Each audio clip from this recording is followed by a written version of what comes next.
US and NATO officials are warning that a shortage of ammunition and military equipment in Ukraine will have a dire effect on the battlefield as aid pathways become increasingly jammed. Russia has been ramping up attacks on the major cities of Kharkiv and Kyiv in recent weeks, knowing that Ukraine's supplies are running out and replenishments are not on their way. President Zelensky is pleading with the US for more aid, insisting his country will lose the war if Congress blocks tens of billions of dollars in military assistance for Ukraine. Meanwhile, Australia's own support has been slipping in recent weeks. Are we also putting Ukraine at risk of defeat with our inaction? Joining me now is Stefan Romaniuk, co-chair of the Australian Federation of Ukrainian Organisations. Where are we in this conflict, Stefan? Is Australia doing enough?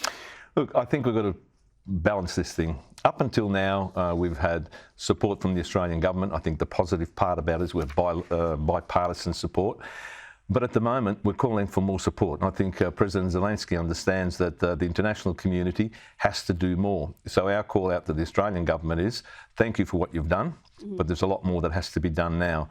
And I just want to make the point that this war's been around for 10 years, actually, but the full Russian invasion of 2 years. 2 years ago, we all spoke about values, we all spoke about why Ukraine has to win, why Russia has to lose. We keep saying the same thing. The question is, are we going to provide the support that we need? So our call out to the Australian government is, we need to act now. You know, I like to use the Nike slogan, just do it. Well, as part of the fall in support related to fatigue, Ukraine fatigue, because like you said, it's been a couple of years since the invasion and other conflicts have begun and people's attention has been pulled elsewhere. Do you think that's adding to the government inaction in this area? Well, I think that the issue is there's always international tension. This war is raging. It's gone off the front pages. We're saying it needs to stay on the front page because I go back to what we said, why it's very important for Ukraine to win. If you want a better world, if you want Russian dominance, if you want Putin to be running this world, don't support Ukraine. What is a likely end to this? Is it going to be a negotiated agreement? Is it going to be Russia conceding defeat? You just look at someone like a Vladimir Putin and you can't see him taking that loss. He doesn't want to lose face. How do you see this conflict ending? You've got to look at the Ukrainian people. The Ukrainian people are fighting for sovereignty, territorial integrity, which they're allowed to have. They've been given that. The way the Ukrainians are fighting today, and people sometimes say that Russia is winning. Russia's not winning. If you look at what really is happening, Ukraine is winning. But how it's all going to end, President Zelensky is very, very clear. There will be no giving up of Ukrainian land. We will not turn around and say, well, we'll not concede. Therefore, Russia can be defeated.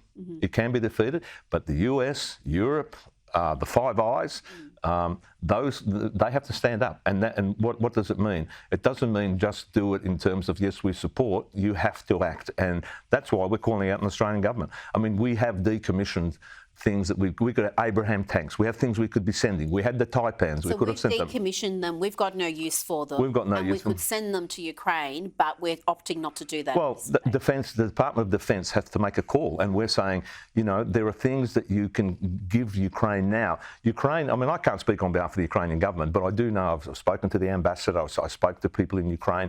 You know, you take the Taipans. Ukraine was prepared to send an Antonov. It was prepared to have the international maintenance people look at the Taipans. It was prepared to give Australia all care, no responsibility. So I'm not sure why we can't be giving these things. And we don't even have an embassy reopened there. Well, look, most countries do. Yeah, and that, to us, that's ridiculous.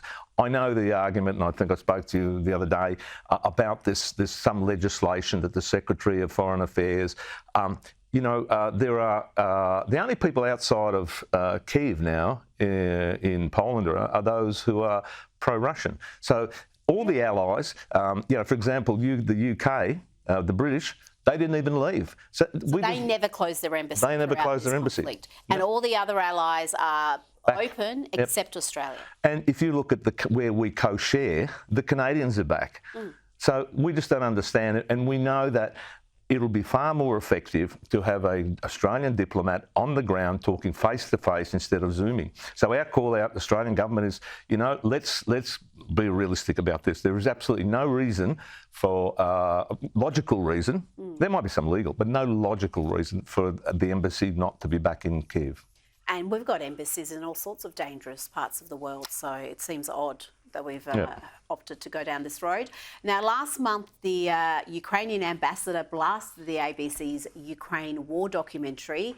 He called it the journalistic equivalent of a ball of vomit. The Four Corners episode, Ukraine's War, the Other Side, promised to offer a human perspective on life on the Russian front line, but was slammed as spreading blatant lies and Kremlin propaganda. The ABC's editorial director, Gavin Fang, met with Ukraine's representatives.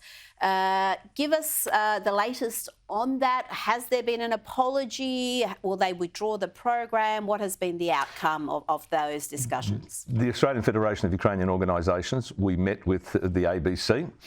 We expressed our opinion. When you say, we've done 6 programs about Ukraine and now we're doing this one and, it's the sort of the human face of Russia, they won't say that, but that's the way it's perceived. The fact is, those soldiers who are saying, crying, Russian soldiers, I want to go home to my mother, I want to go back to my family, are the same ones who are raping, pilfering. Therefore, there's no sympathy for that. We've said to them that ultimately what you've done is you've given what I call, when you put something black and white. Black is the fact is that Russia is bad. White, the fact is Ukraine's fighting. Now you put it in together and you've got grey. So people are saying, maybe the Russians aren't so bad. We've spoken to them.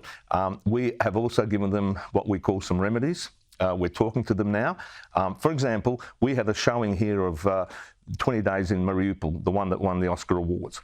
A horrific situation about, when you see a baby dying, when you see a father crying, they're the sort of things we're saying to the ABC. So if you want to say to us that we've had 6 programs and now we've got this one, you're presuming that everybody's watching those 6 and 7. So they need to change their ways. We've given them a remedy. We've given them a way out. We're not about, we want a win-win situation. But it hasn't been finalised. It hasn't been finalised. We're in discussions with them. We'll continue to discuss with them, but it hasn't been finalised, no. Stefan Romaniu, thank you so much for your time this evening.